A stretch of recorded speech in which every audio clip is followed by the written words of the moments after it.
Voice of Pan-Africanism, bringing you the latest news highlights of the hour. I am Tabitha John. Do stay with us, commencing with the top stories. Foreign policy advisor to the Prime Minister, Tayyat Asselassie, said Ethiopia and Germany held fruitful discussions to foster bilateral ties.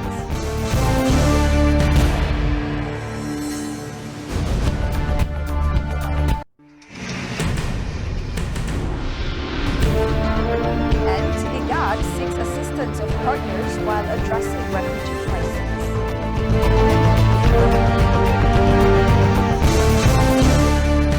On the second day of the 10th Defense Experts Committee meeting, Ethiopia and Djibouti signed an MOU to cooperate in defense and security. The 10th Ethiopia-Djibouti Defense Experts Joint Committee meeting is being held aimed at enhancing cooperation in the defense and security areas. An Ethiopian military delegation led by Brigadier General Teshome Annagaw is participating in the meeting underway in Djibouti. On the sidelines of the meeting, Brigadier General Teshome Annagaw held discussions with his Djiboutian counterpart, Taher Ali Mohammed, on bilateral issues of mutual concern.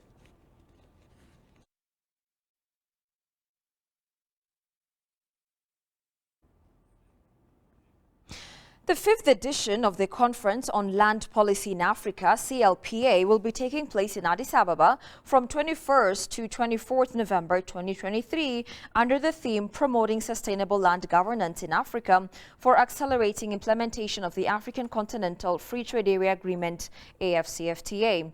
CLPA is co-organized by the Government of Ethiopia and the African Land Policy Center, a joint initiative of the United Nations Economic Commission for Africa, ECA, the African Union Commission, AUC, and the African Development Bank. Participants include experts from government, academia, research, traditional authorities, and other non-state actors, the private sector, and development partners.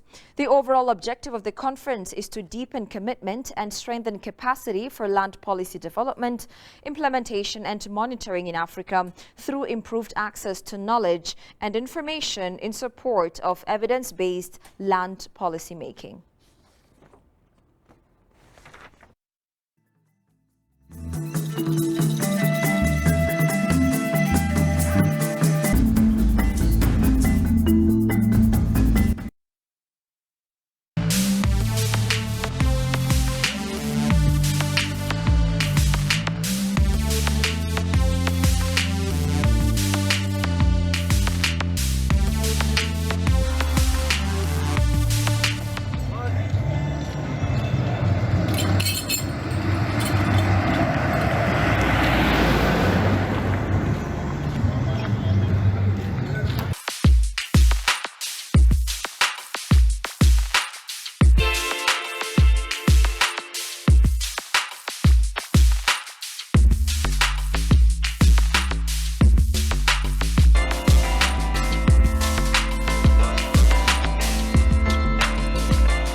Welcome back. You're watching ABC World. Foreign policy advisor to the Prime Minister, Tayyat Asselassie, said the ongoing bilateral discussion of Ethiopia and Germany helped to elevate the long-standing ties between the two countries.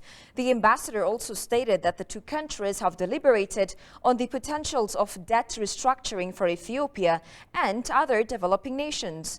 Goshu Melliso has more. Ethiopia and Germany assured the long-standing relations the two countries have closest diplomatic relations characterized by friendly relations. Germany and Ethiopia established their embassies on 7 March by order of Emperor Menelik II. Prime Minister Abiy Ahmed headed to Germany and met with Germany's Chancellor Olaf Scholz in a bilateral meeting earlier today ahead of the G20 Compact with Africa summit.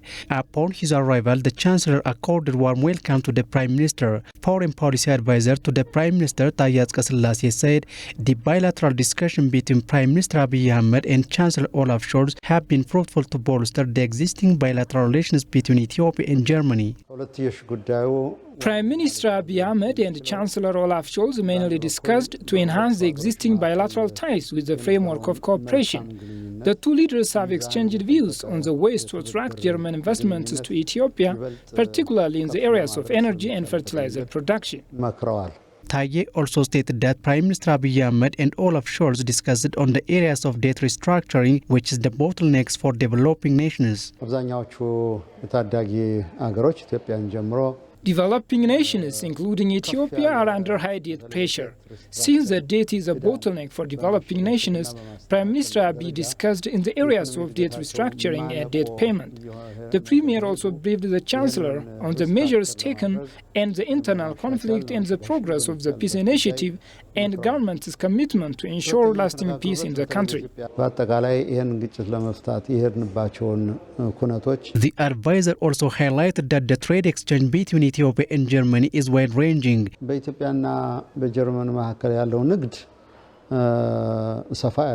The trade relation between Ethiopia and Germany is extensive, and fruitful discussions have been held to enhance the trade ties. Germany is the largest Ethiopia's coffee importer, and Ethiopia exports horticulture and textile products to Germany, and Ethiopia imports machineries, chemicals, and other industrial products from Germany.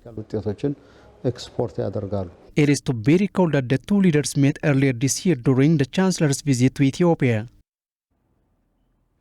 The Intergovernmental Authority on Development, IGAD, expressed resolve to find remedies to the refugee influx in conflict-ridden Sudan. Launching its third annual interministerial stocktake meeting, the regional bloc called on development partners and stakeholders to work hand-in-glove with Ethiopia, whose government it thanked for hosting 1 million refugees from 27 countries. Attending the meeting, Tigist Harnessa has compiled the following report. Take a look. The Intergovernmental Authority on Development, IGAD's third annual interministerial stocktake meeting under IGAD Support Platform Special Summit is currently being held here in the Africa's political capital, Addis Ababa, Ethiopia, from November 20th to 23rd, 2023. The IGAD Secretariat under the IGAD Support Platform Forced Displacement will convene the annual stocktake meeting for the Nairobi process, in which IGAD member states adopted comprehensive whole-of-society approach to enhance the protection and durable solutions for displacement-affected population. Approached by EBC, IGAD's Health and Social Development Division Head, Dr. Mohamed El-Doumas, stressed that for endorsement by IGAD member states representatives, the outcome of the meeting will be tabled. We try to table the outcome of the expert meeting for the minister for endorsement. The head further stated that IGAD has started a pioneer initiative on bringing forth a long-term solution for the refugee influx in Sudan. The initiative was durable solution. That means majorly the development, not a humanitarian solution. But as you mentioned, due to the current conflict in Sudan, now I think the humanitarian, it becomes the prevail situation, and IGAD trying to have, based on the durable solution strategy, that we have to have an early solution. Early solution, including some humanitarian, but also some long-term or short, medium-term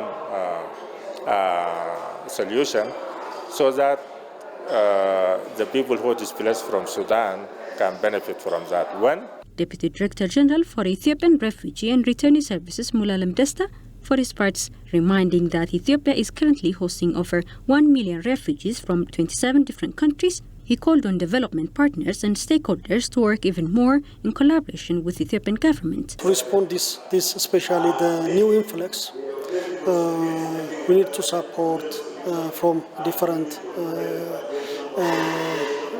responsible bodies like UN agencies, other international and local NGOs, and also donors, like embassies who already live in Addis. So we need to work in collaboration to respond this influx. The meeting has involved delegates from IGAD member states, representatives from the refugee and returnee services in Ethiopia, and also from UNHCR. And finally, the UN Economic Commission for Africa called upon government to work more aggressively for the acceleration of holistic integration in Africa. Regional integration in Africa has been a long-standing objective aimed at fostering economic cooperation, trade facilitation, and political cohesion across the continent. Spending some time with officials of the ECA's Regional Integration and Trade Division, our staff reporter Johannes Ventahun has compiled the following report. The African Union's Agenda 2063 outlines a blueprint of regional integration, economic development and social progress. The agenda emphasizes initiatives such as boosting intra-Africa trade, establishing the Continental Free Trade Area and promoting connectivity through infrastructure development. Karingi, director of the UNECA Regional Integration and Trade Division, is optimistic that the regional integration in Africa is achievable. The regional integration in Africa, as you know, it has very many dimensions. We've already covered them. The first one is industrialization, the production process through regional value chains is one way that Africa is integrating. We've talked about connectivity in terms of the infrastructure. That's another pillar of regional integration. We've talked about payment systems. That's another, especially through the macro convergence, that's another pillar of regional integration. And now, for the market integration, we have the AfCFTA. Connectivity through inter-Africa trade, infrastructure, currency and free movement of people are the characteristics of the intended regional integration in Africa. This, if you look at 2023, compared to 20 years ago, it's much easier for an African to fly from one African country to another African country via a hub like Addis Ababa or Nairobi or Johannesburg. We have new airlines that have emerged like Rwanda Air, Ugandan Airlines, and all these are actually facilitating connectivity. In terms of the road density, there has been a lot of progress. Most of the missing links in the Trans-African Highway, a lot of them have been fixed. That's why today you can drive from Addis Ababa to Nairobi through Moyale, because the road is complete. And there is also a lot of infrastructure development through corridor development that is taking place, say from Ethiopia to South Sudan, or from Kenya to South Sudan. And you see this both in all the regions within the continent. So that is happening, but we are not yet there. Regarding the economic development of the continent, financing the economy with internal resources is one thing that governments and continental and regional bodies have been blamed of. We know that those grants are under certain conditions. Sometimes they compromise even our continental sovereignty, member states' sovereignty and the like. So, is there any way that this conference suggests African member states use their domestic finances for their own economic development? On financing and focusing on external financing, again, the issue here is that if you really look at data, the outflows in terms of financing from Africa and the inflows in terms of financing to Africa, you would see that the outflows can actually outpace the inflows. And that is why my focus is on countries doing what is necessary to improve domestic revenue mobilization in the countries, but also to improve the quality of the use of the resources mobilized. And in doing that, I mean blocking leakages that happen through illicit flows. That's 90 billion, over 90 billion annually, the ones we measure. And then also sustainable borrowing, so that we're not borrowing for consumption and then ending up spending 74 billion US dollars on debt service costs only. And then also trying to improve the macroeconomic environment. Well, dear viewers, that's all we had for this hour's news edition. I'm Tabitha John. Thank you for watching. Have a good time.